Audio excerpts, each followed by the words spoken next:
ऋषिराज मेहर जी उड़ीसा से। राधे राधे महाराज जी। महाराज जी, श्री गुरु गीता माता और गोविंद जी की अपार कृपा से हमें चौथी कक्षा से ही श्रीमद् भगवत गीता जी को अध्ययन करने का अवसर प्राप्त हुआ।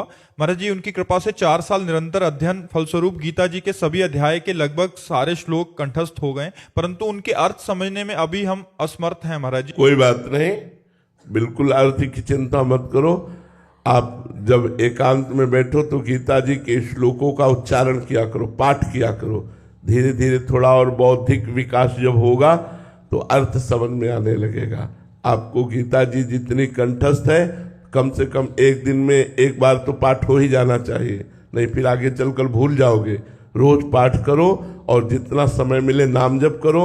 आगे चल कर के श्लोक स्वयं भगवत स्वरूप है, आपको खुद समझा देंगे। जो हृदय में अर्थ प्रकट होता है वो अपने आप भगवान देते हैं। इसलिए नाम जप करते रहो और गीता जी का पाठ करते रहो। धन्यवाद, बहुत छोटे बच्चे हो।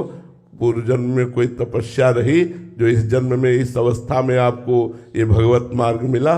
चलते रहो, शाबाश, पीछे मत हटना, गंदे बच्चों का संग मत करना, मोबाइल से गंदी बातें मत देखना और सतमार्ग में चलना। ठीक है महाराज जी, जो अर्थ हमें समझ आ रहा है उससे भी भिन्न अर्थ होता है क्या? हाँ, एक होता है शब्दार्थ, एक होता है वाच्यार्थ, एक होता है भावार्थ, एक होता है रहस्यार्थ। तो जो भजन करने से प्रकट होता है वो रहस्यार्थ प्रकट होता है। जो भाव में डूबने पर आता है वो भावार्थ होता है। जो संधि विच्छेद करने पर होता है वो शब्दार्थ होता है। और जो वाणी के द्वारा मिलान करके अर्थ किया जाता है वाच्यार्थ होता है। तो काम लायक चीज तो भावार्थ और रहस्यार्थ ही है।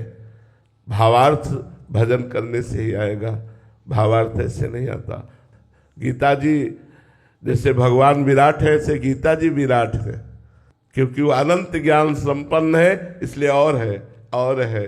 कोई ये नहीं कह सकता कि मैंने जो टीका लिखी इसके आगे कोई लिख नहीं सकता, ऐसा नहीं कह सकता। ऐसा कहना अज्ञान है, क्योंकि गीता भगवान की वाणी है और भगवान जैसे विराट है ऐसे वाणी भी विराट है। कितना भी अर्थ कहो, अभी उसका अर्थ छुपा ही हुआ है।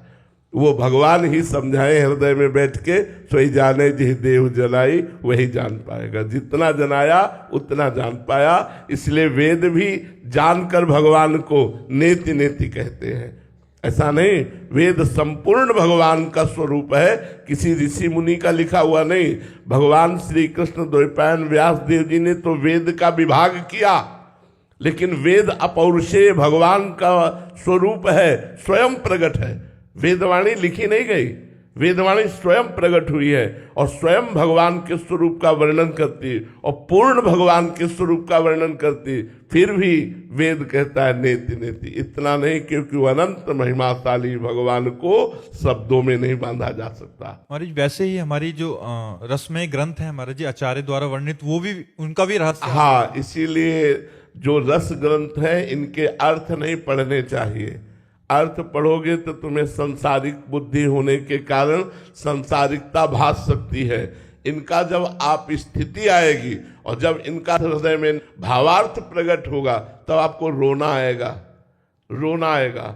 अभी तो संसारिकता नजर आ सकती है, जो प्रियालाल की केली है, विलास है। तो इसीलिए चतुरासी जी, केलीमाल जी, महावाणी जी इनके अर्थ को ना पढ़े, चतुरासी जी का गायन करे, सिद्ध मंत्र है। जब ये अपना प्रभाव दिखाएंगे, फिर अर्थ का जब संयोग होगा, तब जो आनंद की अनुभूति होगी वो अलग। नहीं तो संसारिक बुद्धि होने के कारण संसारिकता आ सकती है अर्थ पढ़ने से। इसलिए भावार्थ में पहुंचना चाहिए, खूब पदों का गायन करना चाहिए, अर्थ नहीं पढ़ना चाहिए।